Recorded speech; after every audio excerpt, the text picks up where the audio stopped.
Bruce Rivers, he's the criminal lawyer. Who is he? Bruce Rivers, he's the criminal lawyer. And who is he? Bruce Rivers, he's the criminal lawyer. And what he do? And he's gonna react to all the self-snitching.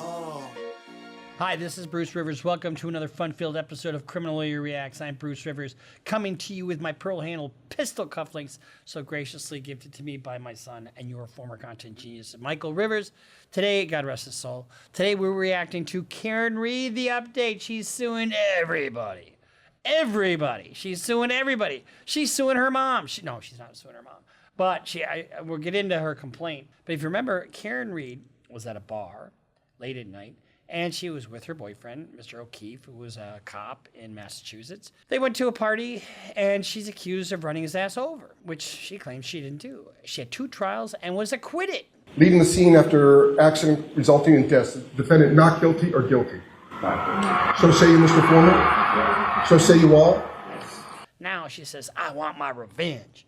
I am suing to get my justice. So we're going to go into the complaint a little bit, talk about what the remedies are, the standard of proof, and kind of give you an overall view of what's the next step for Karen Reed. But before we get to that, guess what? We're going to askalawyer.com for all of our legal questions, because for only $49, you get a living and breathing human being.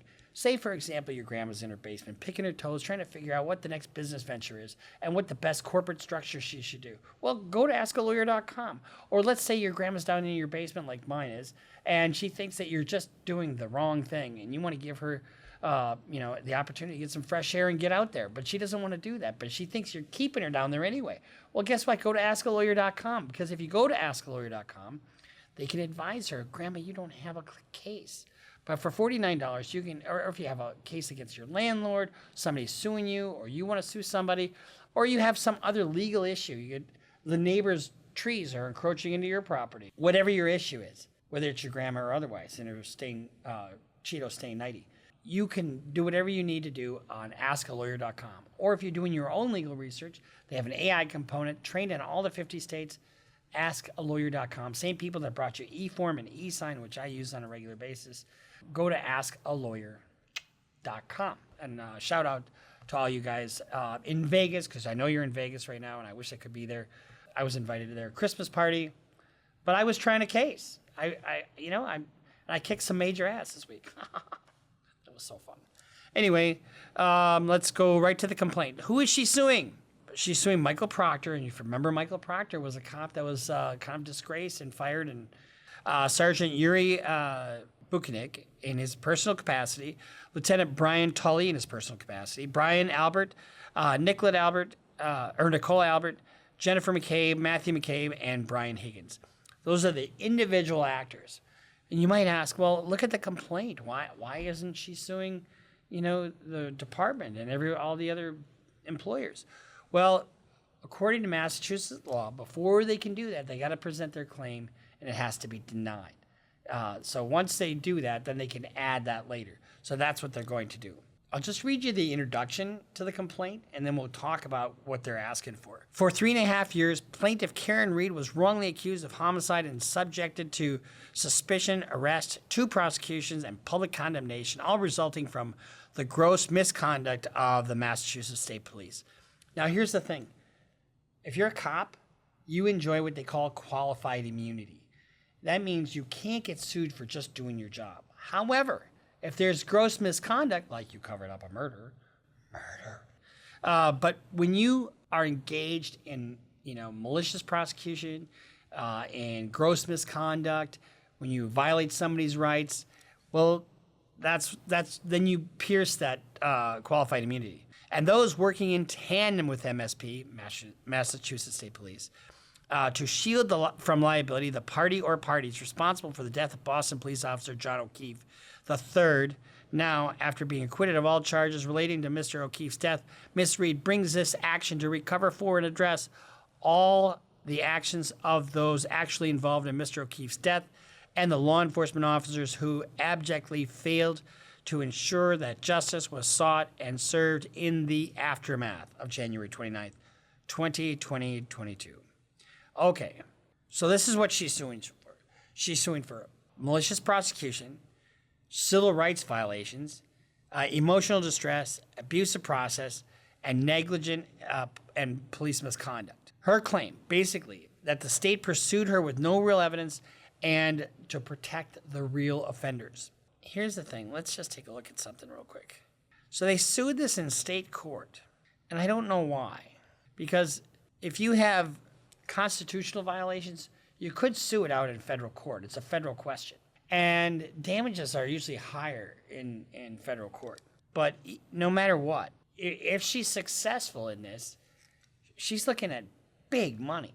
This was a very highly publicized trial for 2 years. It was its own cottage industry.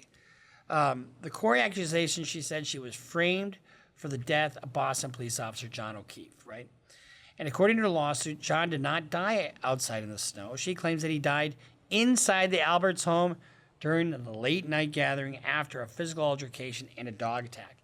Now, you remember during the criminal trial, the medical examiner for the defense was limited to what they could really testify to about the dog bites, about those marks on his arm that looked like dog bites. She claims he died inside the Alberts home and then was put out in the snow. She says that O'Keefe enters the Albert home around midnight. A fight breaks out, that Albert's German Shepherd literally bites and scratches him.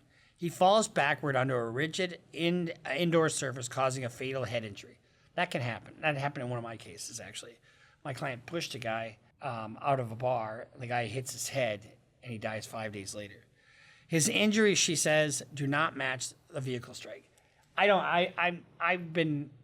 We reacted to this case way back in the day. I never bought the vehicle strike. There's so many irregularities to how the vehicle was handled, to the damage, and where and it just didn't fit. So here's the thing. You might think, well, didn't they already try this case? No, they didn't. This is a civil case. Now, here's the difference between a civil case and a criminal case. And everybody, I know you already know this because you're avid students of this channel, but I'm going to tell you anyway. A criminal case, the standard of proof is beyond a reasonable doubt. The civil case is just a preponderance of the evidence. Just slightly more true than not true. You see Lady Justice with the scales? You see that? It just has to be bent just 50.01%. Ever so slightly more true than not true. So it's a much lower standard of proof. But who has to prove their case? Well, now. In a criminal case, the burden is on, in any case, honestly, the burden is on the person who brings the case, right? So in a criminal case, the state brings the case. So the burden is on the state to prove their case. Well, Karen Reed is bringing this case. She's got the burden to prove her case. And so this is what she's going to try to prove. That immediately beginning the coordinating story, Jennifer McCabe allegedly Googles how long to die in the cold. Why would you look that up on that particular day? The phone records and texts are allegedly deleted or altered. Timelines are allegedly synced before police interviews. She claims this group had both motive and opportunity and were directly to blame. And it's not just enough to say that people screwed up. You have to show malice. You have to show gross misconduct. You have to show a deliberation on the part of the actors that this wasn't a mistake. They did this shit on purpose. They framed me for murder. I'm going after them. So what's the police misconduct she's alleging? The lead investigator, Michael Proctor, allegedly had a close personal ties to the Alberts. The house was never searched. I have a huge fucking problem with that. Why wouldn't you search the house? Why would you just take everybody's word for it? Because they're cops. That's why. The dog was never examined and then later sold. So the dog wasn't available. Although, I don't know what. I mean, the bite marks, I suppose you could have taken measurements on the dog's mouth and lined those up with the injuries on his arms. The witnesses' interviews were informal and unrecorded. The FBI doesn't like to record their interviews. You know that? And they just record the notes. They just write down what it was. I don't like that. I want to know exactly what somebody said, not a paraphrase of what somebody said. Investigators allegedly allowed witnesses to coordinate their stories. Key evidence was allegedly withheld from the defense. And Proctor mocked Reed, showing clear bias. I think he did that in like a social media post or something like that. You know, how unprofessional is that? This is going to be a struggle because one of the other things that you have in a civil case that you don't have in a criminal case is the discovery process. What do you have in the discovery process?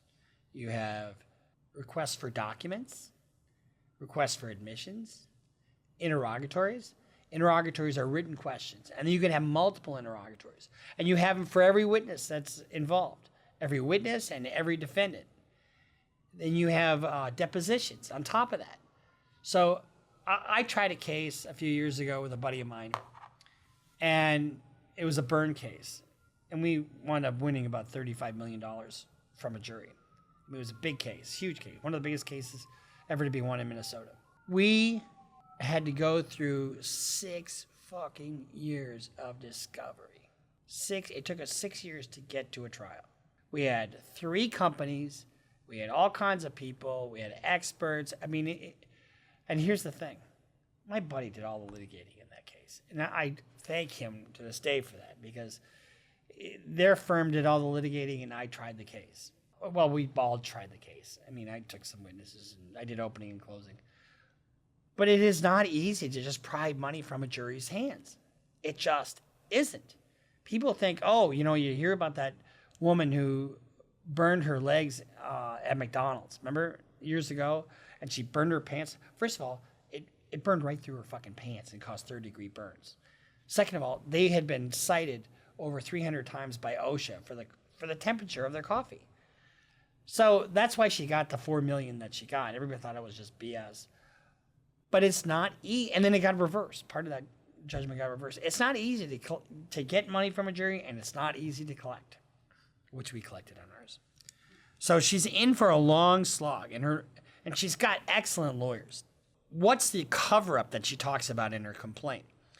The lawsuit claims members of the household immediately begin coordinating their stories. So Jennifer McCabe, she Googles how long to die in the cold. Who the fuck does that? Phone records and texts are allegedly deleted or altered. Timelines are allegedly synced before police interviews. And she claims the group had both motive and opportunity to redirect the blame. Let's say there was a fight. And let's say he hit his head in the garage like some say he did. Is it beyond comprehension that they would try to cover it up? I don't think so. I mean, I had a cop this week literally make shit up as I'm flustering the shit out of him on the stand. And you could just tell he was lying. You know, just, she told me this, and then what did you do? And then I called corporate and blah, blah, blah. Well, you documented everything that was important in your report, didn't you? And nowhere can you point to the port in your report where you document these other actions you took? Well, it's not in there. Oh, it's not in there, right. And you never went to the Denny's to get the video, did you? No. Why not? Well, because I talked to Karen, and Karen said this. Do you take all your direction from Karen? Or Karen's? Do Karens tell you how to do your fucking job? Give me a break. The other part of this is police misconduct. You know, she can't get anywhere unless she alleges gross misconduct. She accuses the Massachusetts State Police of running a compromised bias investigation. The problems that she talked about with forensics is that there are no broken bones or blunt force trauma typical of being hit by the car. Well, he died of a head injury. No injuries to his lower body or torso. I mean, if you're run over by a car, there would be some evidence of trauma. You know, if you run over somebody, I mean, just think of it logically. So if you remember during the trial, we'll show you a little clip of it here. The state's expert, put blue paint on his arm and then tries to go up against the car. It was just the most ridiculous thing I've ever seen in my life. So Brian Higgins is another person in this case. And supposedly he had, they're vying for the same woman, Karen Reed. And so much has been made about, his phone being discarded, the Ring camera across the street not working, the Sallyport camera being flipped around. because the videos themselves, as the court will see through the presentation of my oral argument, that the fact that those videos all just happened to either be grainy, wobbly, missing 42 minutes, or from the wrong angle and flipped backward, all tend to show that the Commonwealth doesn't want the condition of the taillight to be seen by anybody when it's pulled into the salad bar. I mean, these are not coincidences.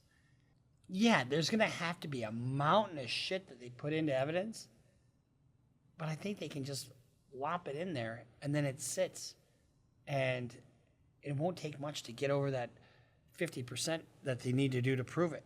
And the injuries, he sustained are more consistent with a dog bite and a head injury, from getting into a fight. And let's just say, for the sake of example, he got in a fight with somebody there at the house, and then he died. And then, the dog sees him fighting with somebody, and he knows the owners. The dog would attack the person, not really familiar with the owners, right? Which would be O'Keefe. And that's why he has those. I think the state was trying to say that they could be bites from other animals or something like that, which made no sense to me. And the dog in this case was a German Shepherd, a police dog, who all of a sudden was not available. There's just too many unavailables. So this is why she says the state protected the house of the defendants. The lawsuit alleges that a culture inside the Massachusetts State Police protecting their own. She claims Proctor's supervisors knew about his conflicts of interest. The state police leadership dismissed the concerns, and investigators shielded the Alberts and their friends from any scrutiny. Where are we left with this, honestly? What do you think? And you can post this in the comments. Do you think that Karen Read is entitled to compensation for having to go through 2 trials and the public scrutiny of killing Mr. O'Keefe? This is the whole adage. Why would you go there in a snowstorm anyway? Remember her dad was telling her not to go there? Get your ass home because it's snowing outside. If she had taken her dad's advice, So here are some questions that Robert thinks we should answer. What are the telltale signs that a witness is giving coached or rehearsed testimony? Oh, Robert, excellent question. Or Nick. I guess that's a Nick question. Well, here's the deal. When you evaluate testimony, a judge gives you the criteria. This is what some of the jury instructions say. In deciding what facts, you need to do a couple things. Look at whether to believe a witness, consider the witness's intelligence, opportunity that the witness had to have seen or heard the things they testify about, their memory, motives that the witness may have for testifying a certain way, the manner in which the witness is testifying, whether what the witness is saying something different at an earlier time, in other words, prior inconsistent statements, the general reasonableness of the testimony, in other words, are you kidding me? Do you make any fucking sense whatsoever? And the extent to which the testimony is consistent with other evidence. You need to avoid bias, conscious or unconscious, of a witness's race, color, blah, blah, blah. In other words, look at the person as a whole. Do they have a reason to lie? Is their testimony consistent with something they may have said in the past? Do they make sense? Is there some other evidence that makes their testimony not credible? Like, why the hell would you look up why it took somebody 6 hours to die in the snow? Why would you look at that? On that particular fucking day. Does that make any sense to you whatsoever? Another question is, what's the legal standard for proving malicious prosecution? Following her indictment by the grand jury, Ms. Red was rearrested without probable cause, forced to pay a $100,000 bond to be released from custody, and required to comply with numerous pretrial release provisions. These post-arraignment deprivation of her liberty constitutes seizures under the Fourth Amendment. As a proximate cause, Ms. Red was wrongfully prosecuted for Mr. O'Keefe's death and made to defend herself in 2 trials in Superior Court for Norfolk, resulting in the loss of employment, reputational damages, and millions of dollars of legal expenses. Millions. Wow, I needed to start working in Massachusetts. Basically, they have to prove a constitutional violation, and it can't be just by mistake. It's got to be either gross misconduct or intentional misconduct. And then another question is, why can't judges and prosecutors be sued for this? Well, they have qualified immunity. And it's the judges, I haven't heard one thing in the whole complaint that a judge did except for just react to what was put in front of them. And I think the prosecutor can probably said to be in the same boat. So what she's basically saying is these cops all got together, concocted their story, brought it to the DA, and then the DA did what they did. Now, if you know somebody's innocent and you prosecute them anyway, could you pierce that qualified immunity? Maybe you could, maybe you couldn't. I don't know. And the last question we have, what would justice look like in a case if the defense narrative turned out to be true? Can you get her life back the way it was? Probably not. I mean, would you have heard about Karen Reed but for this trial? And what a circus this became? And so what does justice look like for, having to put up with all the shit she had to put up with over, 3 or 4 years? This was not a simple situation where you got a parking ticket and you had to pay it. This is a situation where it was a national news. You were vilified by some, exalted by others. But, did you think she really wanted this public platform? I don't really hear her speaking out a whole lot. Do you? Maybe she has. I haven't been following this case, since the acquittal. But what does justice look like? $50 million? $100 million? $1 billion? I don't know what justice looks like. You got a small police force. Well, the state police is not small, but the town that she was in is small. 10 million, 20 million? I don't know. Why don't you guys comment on what you think? Because it's all what you put in front of a jury. It's all in the eye of the beholder. And then the number to ask for is a tricky thing. You ask for the moon, are you going to offend the jury? If you don't ask for enough, did you leave money on the table? When I tried that one case that I was telling you about, the burn case of my client, our team went round and round about what to ask for. First of all, when we had the case during trial, our best offer was $2.3 million. We would have taken $4 million, and they weren't budging. But the trial was going so well, we're like, fuck this. We're not going to take their offer of 2.3. So then it came time to do the closing argument and ask for a certain amount of money. Our client was messed up. He had third-degree burns over 40% of his body, and they took another 40% to skin graft onto the front. And if you look at his back, it's cross-hatched like a quilt, and it's because they took that. It really was remarkable how they take the skin, and he just was fucked up. And now where they replace that skin, he can't sweat from that area. So it's a lifelong battle he has. He can't have too hot or too cold. What is the amount? My team said, I asked for $25 million. And I didn't even know what to ask for up until I was giving my closing argument. And I just made this up out of whole cloth. I said, in the most serious of cases, and these burns, you saw how much pain he was in. You heard his mother say he died almost 3 times, that she was, and when she testified, you could hear a pin drop. The jury was in tears. And then I showed his body in front of the jury, took his shirt off. And the gasps that we heard from the jury, those gasps translate into dollar signs falling from the sky. So I said, in the most serious of cases, and you've seen how serious this was, it was a 3-week trial. I said, a good rule of thumb is you take 100 and you multiply it by the medical bills. Now the medical bills were $700,000. And so that would have made it a $70 million ask. But I said a more reasonable approach, I think, would be between 30 and 50 million. So I gave the jury a range instead of asking for a hard number, It's up to you to figure it out. And you give that power to the jury. And they gave me 35, and the people that were saying I was asking for too much, fuck you. It's joking. We had a really good team, and we all got along really, really well. Jared was on the team. Dan was on the team. Leah was on the team. Kelly, my paralegal, was on the team. Everybody got along, and we had an amazing client, and it all worked out. So what does Karen Reed ask for this, going through this? That was her boyfriend. She had a loss there. So if she proves her cases, is it worth $20 million, 25, maybe? What was George Floyd worth? That's a totally different kettle of fish. That was $27 million that his family got. I don't know what to tell you. You guys, why don't you do this? When you get done watching this video and you we'll put a link in here for the complaint so you can read the complaint. Why don't you take a look at that and then you comment on what you think this case is worth from a civil side. I want to hear that discussion. I think that's kind of cool. All right, well, that's all we got for you on the Karen Reed update. I wish Karen Reed really well.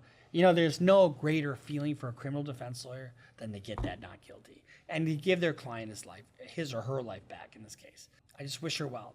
So we'll see you next time here at Criminal Lawyer Reacts. Make sure you subscribe. Follow us on Instagram. Follow us on Twitter. Make sure you click that little notification bell up there. Our views were down a little bit, but they're coming back, and we're coming back with a vengeance with all kinds of great content. So make sure you subscribe. Follow us on Instagram. Follow us on Twitter, Facebook. Do everything you can do to just pump us up, and we'll pump you up, full of knowledge and fun. See you next time here on Criminal Lawyer Reacts. Rivers just broke down your case. He know all the charges that you about to face.